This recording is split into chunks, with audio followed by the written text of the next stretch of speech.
I want to show this, the correction by Pam Brown, which was aired months later. The report, I think, was November of 21, and then the correction came March of 22.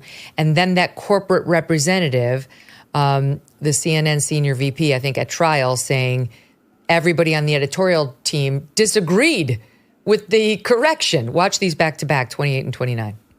And before we go, a correction. In November, we ran a story about Afghans desperate to flee the country who face paying high sums beyond the reach of average Afghans. The story included a lead-in and banner throughout the story that referenced a black market. The use of the term black market in the story was an error. The story included reporting on Zachary Young, a private operator who had been contacted by family members of Afghans trying to flee the country. We did not intend to suggest that Mr. Young participated in a black market.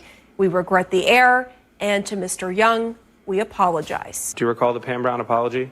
Yes. And you testified about it yesterday. Do you recall that? I did. And I believe you said essentially that you did it to try to avoid a lawsuit, right? Yeah. So CNN's not really sorry, right? Here's how I look at it.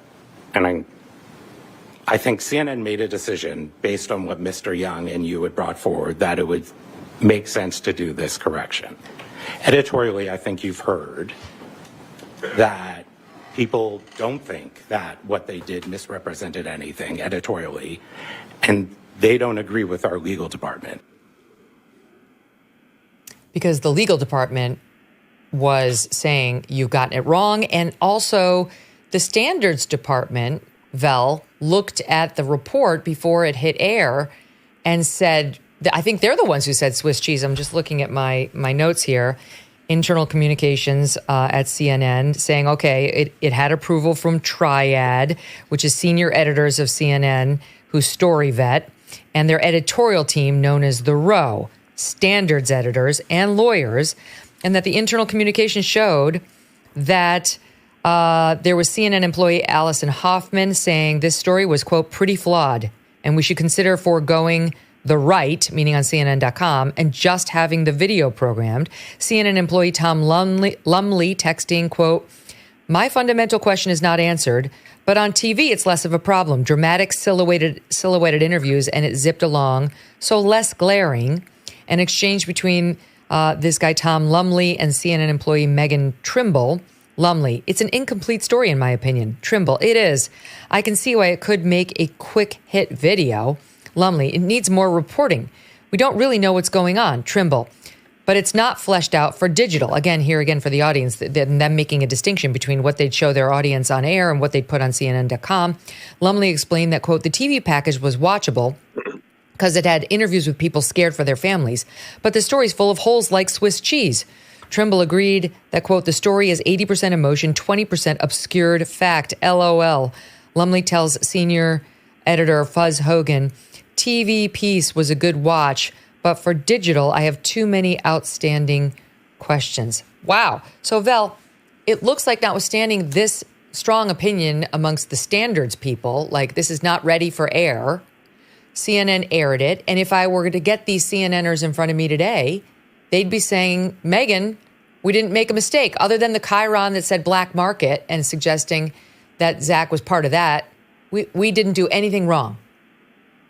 That's right. I mean, I would say I think Tom Lumley and Megan Trimble were editors in digital. The Triad is their 3-part review. It includes legal, standards, and the Row, and they all approved it. Fuzz Hogan, one of the members of Triad, is one of the ones that called Zach a shit. So, you're right in that everyone would defend it. We made a point of asking every CNN witness on the stand, are you sorry? Would you do it again? Each one of them said, we're not sorry. We would do it again. And that helped with our punitive damages argument, which was, you heard, we turned to the jury, we said, you heard, they all said they'd do it again. They all said they're not sorry. Of course they're going to do it again. I do want to say one thing. I have a lot of respect for Adam Levine, who was the corporate rep you just saw. His documents were super clean. He didn't participate in any of the, kind of name calling of Zach or anything like that. And then he became CNN's corporate representative and was asked to defend, which is an impossible position because CNN's lawyers took one look at the clip and immediately issued an apology to try to take advantage of the retraction statutes that give some protection to media if you offer a retraction.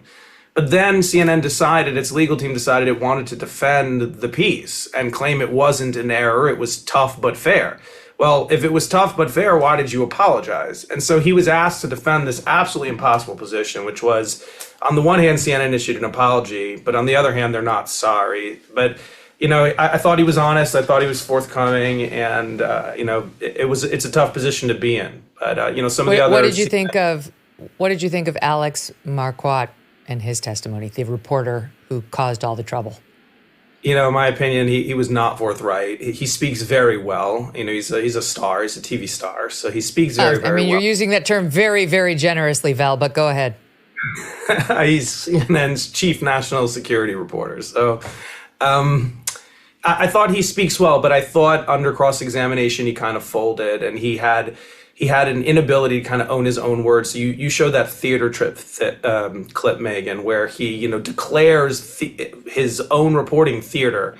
And in cross, I kept asking him, so you included theater, and he wouldn't say it. No, it's B-roll, it's this, it's pickup shots. And I eventually got to the point where I said to him, you just can't own your own words, can you, right? You just can't stomach the fact that you called this theater. And he eventually came up with an excuse for it. He claimed that he was mimicking John Lovitz from SNL, who he claimed played this like master thespian who would say theater. And then during his direct, we were able to look up basically every SNL episode where the master thespian appeared and see that the line wasn't theater, it was acting. And so we were able to come back and expose that as a lie as well. And it just, I mean, his veneer just shattered. And so I think he came across as not credible, as arrogant, and as not a truth teller, and the jury held him to account. Here he is on the stand saying he was very proud of this defamatory report. You said you were proud of this one, did you not? Yes, You still proud, Mr. Marquardt? I am. Would you do another piece like this, Mr. Marquardt? I would.